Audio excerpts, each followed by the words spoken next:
मोदी सरकार की unified pension scheme चर्चा में है। राजनीतिक पार्टियां लगातार मुद्दा बना रही हैं। इस पर कई नेता प्रतिक्रिया भी दे रहे हैं।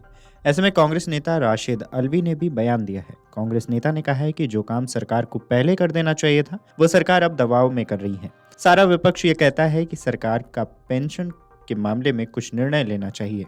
सरकार ने ये जो दो हिस्सों यानी एनपीएस यूपीएस बांटा है और 50% पेंशन दी जा रही है, ये भी कम है। यूनिफाइड पेंशन स्कीम पर कांग्रेस नेता राशिद अल्वी ने कहा है कि जैसे पहले होता था वैसे ही होना चाहिए। रिटायर्ड कर्मचारियों को उनकी सैलरी के आधार पर पेंशन मिलनी चाहिए। 50% नहीं बल्कि 100% मिलनी चाहिए। सरकार लोगों को कंफ्यूज कर रही है। इसके आगे क्या कुछ कहा है आप भी सुनिए। सरकार को बहुत पहले कर देना चाहिए था, वो सरकार अब दबाव के अंदर कर रही है। सारा विपक्ष ये कहता रहा है कि पेंशन के मामले में सरकार को डिसीजन लेना चाहिए। ये जो दो हिस्सों में बांटा है और 50% पेंशन दी जा रही है, ये भी कम है। जैसे कि पहले होता था कि सैलरी की बुनियाद पे, तनख्वाह की बुनियाद पे एम्प्लॉइज को पेंशन मिलनी चाहिए और 50% नहीं मिलनी चाहिए, 100% मिलनी चाहिए।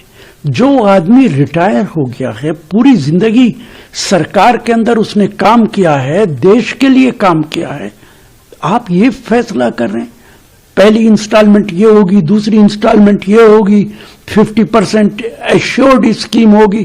क्या मतलब है इन बातों का? आप कंफ्यूजन क्रिएट कर रहे हैं।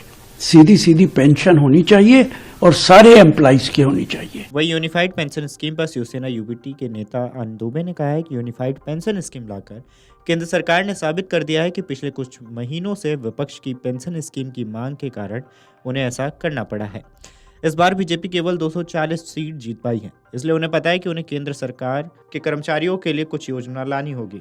इसके साथ ही 4 राज्यों में चुनाव होने वाले हैं, वह इस योजना को पहले भी ला सकते थे।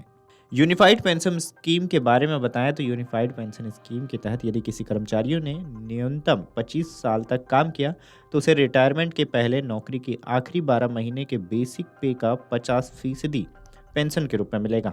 अगर किसी पेंशन भोगी की मौत हो जाती है तो उसके परिवार को कर्मचारी की मौत के वक्त तक मिलने वाली पेंशन का 60% परिवार को मिल जाएगा। अगर कोई 10 साल बाद नौकरी छोड़ देता है तो 10,000 रुपये प्रति माह पेंशन मिलेगी। 1 अप्रैल 2025 से यह स्कीम लागू होगी। 2004 में से मार्च 2025 तक रिटायर हुए कर्मचारियों को इसका लाभ मिलेगा। एनपीएस भी जारी रहेगी। एनपीएस के मौजूदा सब्सक्राइबर भी इसमें आ सकते हैं। केंद्र सरकार के कर्मचारियों को एनपीएस या यूपीएस में से एक चुनने का भी विकल्प मिलेगा।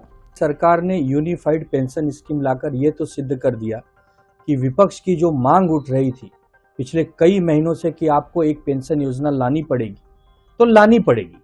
अब इस बार केंद्र में बीजेपी की सरकार ने केवल 240 सीट जीती हैं, तो इनको समझ में आ गया कि भैया 23 लाख केंद्र के जो कर्मचारी उनके लिए एक स्कीम लानी पड़ेगी जिसमें रिटायरमेंट के बाद उनको अच्छी खासी रकम हर महीने मिले।